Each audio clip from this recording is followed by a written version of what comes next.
Everyone. Yes, like Michael said, I wanted to share something that wasn't business related. Normally, when I'm on stage, I talk about business. I will be reading from my phone today because if I talk about business, I could just like start talking. But when I talk about things that aren't business related, I kind of need something. So my journey to finding love has been a pretty bumpy one. As I'm sure most of you here have maybe had a bumpy experience finding love as well. And I've never really shared my story of finding love publicly. And when Michael, offered me this opportunity, I decided it was really time to share my heart really feels in regards to love. So here goes. As of right now, I clearly know when I'm in love. I clearly know, if someone loves me, whether it's family, friends, partners, but it didn't really start that way. Love wasn't something I understood when I was a little girl. When I was 7 years old, I spent most nights, hearing my mother, fighting with her abusive alcoholic boyfriend. And then I was also abused by my own mother, who every night told me she loved me when she tucked me into bed. It was very confusing. I didn't really, understand, like, how could somebody love me but be harming me at the same time? And if, my mother loved her boyfriend, why did they harm each other every day? I also didn't really get those, feel-good feelings that you get, like, when you're, like, watching a TV show or watching a movie when they're talking about love. And I just really didn't understand, why my mom so supposedly loved her boyfriend, but it didn't feel how Simba and Nala felt love in The Lion King. And a few years passed, and by age 9, I was still very confused on why I didn't feel this Simba and Nala type of love in my home. And so I turned to figuring out love from the kids at school. Love was something I really craved. I didn't, receive that nice, cuddly type of love at home, but I knew I had to find it somewhere. And then crushes came along. Crushes must have meant love, right? So crushes also felt like what I saw on TV. So I decided to give it a shot. I talked to girls in my 3rd grade class, and I asked them who they loved. They all said various boys, and of course they were blushing and giggling in the corner. And I told them who I loved. I loved Trisha. Trisha was going to be my wife someday.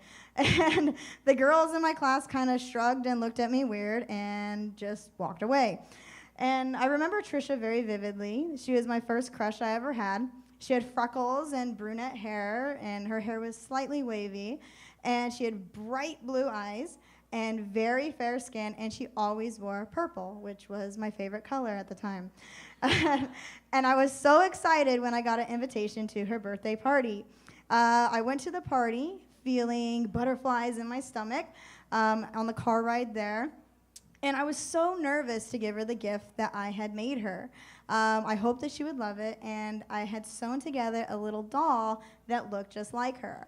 I had a purple dress and wavy hair, and I even drew on the little freckles. And, I gave her the doll. She opened my present. And my doll didn't really matter compared to all of the Barbie dolls that she got. And it was so devastating. And particularly the mermaid Barbie. Everybody was obsessed with the mermaid Barbie. Apparently that was like really hot that year. This handmade doll didn't impress her. And I thought to myself, was impressing others how you earned love? Was love something that should be earned? And I gave up on my crush, Trisha. She didn't like my doll or really notice me at all. But I didn't give up on my love for people who have freckles, though. I still love people with freckles to this day. So my 10-year-old self, a few years later, started to understand love in quite a different way. A slew of rap music videos and hearing my older brothers say nasty things about women really helped me understand what I wanted and didn't want in regards to love. I became obsessed with the Spice Girls because, of course, they were the most beautiful women I'd ever seen in my entire life, besides TLC, both groups, like, gotta have both. So I watched an interview with the Spice Girls on MTV, and they spoke about girl power and feminism and not taking shit from people who try to use their power over us. My family used their power over me, and my mother in particular. So I spent my whole childhood up until that Spice Girls interview with Carson Daly on TRL believing that abuse in my home meant love and that abuse and love were equal. And my mother, who had abandoned me, leaving me to take care of my younger siblings to go live with her new boyfriend, who I'm guessing she loved, called me one day as I was cooking dinner for my younger siblings. At the end of the conversation, she said, "I love you." And I replied, "Okay," and hung up the phone. She immediately called back and asked me why I didn't say I love you back to her. And I replied, "Because you don't love me, and I don't love you either. You hurt me every time I see you. And you hurt me now by abandoning me and forcing me to take care of my sister and brother.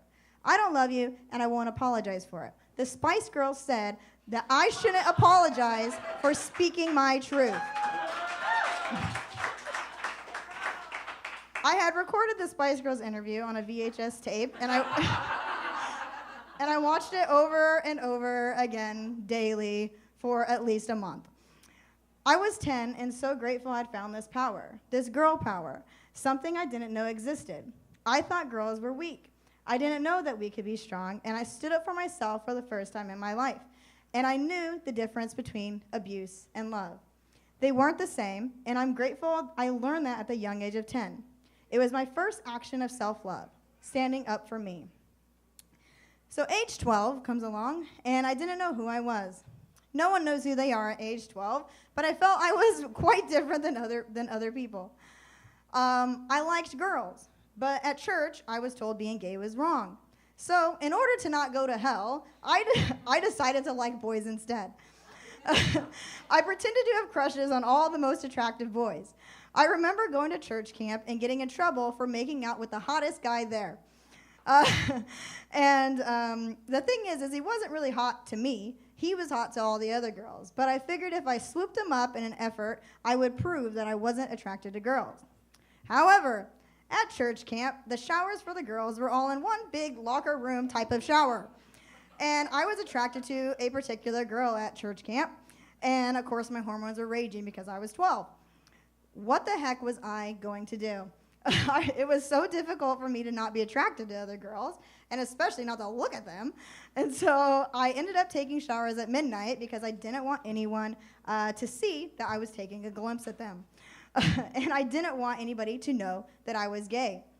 I had felt so ashamed for being attracted to girls, and I felt even more ashamed when I fell deeply in love with a girl in my class. Her name was Sarah. She was tall with long blonde hair. She played volleyball, obviously she was the tallest in the class, and she got off the same school bus as me. She was so smart, and I just loved how smart she was, and I loved how she would read book after book after book. I had no one to talk to about this, though. I didn't even trust my own sister to keep it a secret. I kept praying to God, like, why would you just take this away from me? Like, why? Why would you make me this way? I wanted to be normal so badly. Why would God make me like this? Why couldn't I just be like other people? I didn't know any lesbian girls, and my mother made it very clear that me and my sister were not allowed to talk to the only lesbian couple we knew in our small town. So age 15 comes around, and I started having crushes on boys too. I knew that God would have my back and help me out, and apparently he did. I finally felt like I fit in a little better, so liking boys was a good thing. I still liked girls too, but I didn't have to pretend I liked boys anymore. Crushes on boys began happening easily. I asked out boys, never waited for them to ask me out. I really wanted a boyfriend, mostly to prove that I wasn't gay. I was turned down consistently. I couldn't get dates to any school dances besides my senior prom, and yes, I asked him out, and I didn't wait for someone to ask me out. I still had these crushes on girls, though, and I wasn't sure what to do with it. Then chat rooms came around. I went in an AOL chat room for gay people, and someone told me I was bisexual. the first time I'd ever heard that word. I was like, wow, that is me. So I was 15 years old and searching on Ask Jeeves, because that's what people use, to try to find articles about being bisexual. There wasn't much to read. I ended up on a lot of porn sites on accident. But I learned about a few books. So I went to my local library to find them. My library didn't have them, or any books about being gay for that matter. Of course, a small town in Idaho wouldn't have any books about being gay. I was frustrated. I felt very lonely. I knew one gay guy, and I was afraid to tell him that I was gay because I went to church and everything, and I thought they'd cause all sorts of rumors. But I also started going to punk shows around this time, and I met more gay people at punk shows. I was relieved to see that gay people existed, but I was still too afraid to come out and tell anybody that I was gay. My siblings didn't seem very accepting of gay people, and neither did my mom or stepdad. I heard them using discriminatory type of language about gay people. If my own family wasn't going to accept me, I sure as heck wasn't going to say a word about it. So I graduated high school. I'm 18 years old now, and I moved away from my small town in Idaho and went to Seattle for film school. I started working at a restaurant. I developed a major crush on a guy who I worked with. He was a few years older than me, very handsome, very sweet, and after a few months, the cook at the restaurant told me that he was transgender. In a span of a year living in Seattle, I became attracted to 5 transgender men and women, piling on to more confusion of me finding love and figuring out who the hell I was. I never knew anyone who had had a transgender boyfriend or girlfriend. I'm from Idaho. I never even knew what transgender was at all. So it was a total culture shock. However, I finally met all kinds of gay and lesbian people, and I was no longer ashamed to love people the way I wanted to love people. I also discovered the reason why gay people always move to bigger cities, because small towns do not understand gay people. So a few years later, I'm 20, and I moved to California. I figured I needed a little bit of sunshine after living in Seattle for a year and being rained on nonstop. Plus, rain is really not optimal for having a 10-inch mohawk. I started my own concert agency, and by the age 20, I had booked many gigs and many tours for some of my favorite punk bands and record labels. I connected with many amazing talents. I became close friends with many of these people, and technology helped me stay connected with them, especially the ones who lived in other states and other countries. MySpace was the place I spent most of my time connecting with all these friends. One of my friends on MySpace was in a band. I had booked his band several times. One night, this top 8 MySpace friend, you know, the top closest friends that you have, because they were the only ones that made it to the top 8, decided that at a party he was going to rape me in a bathroom. He was my friend, and friends with all my other friends. He also lived in another state. I didn't know who to tell, and I didn't think anybody would believe me because he was such a nice guy, and I didn't know what to do. I had nowhere to turn, and again, I felt lonelier than I'd ever felt before. Seeking safety became my top priority. A few months after the rape, I met my husband. He was the safest energy I had ever felt, so I clung to him like my life depended on it. It was the best thing I ever did, though. Having a safe partner allowed me to spend time healing. It enabled personal growth. It also grew my capacity to love again, because after the rape, I thought I wouldn't be able to love. After a few years, I had my first son. And once you have a child of your own, your entire belief system about love changes. You hold your child in your arms for the first time, and the love you feel transcends time and space. You're in a haze, but it's different than the haze you get when you find a lover or a partner. It's a haze that never leaves you. It's a haze that comes back every time you look into your child's eyes. I feel like my mother never felt this haze. I feel sorry for her because of that. Because if she did that, how on earth would she have harmed all of her children so badly? How could she have harmed such sweet, innocent little beings?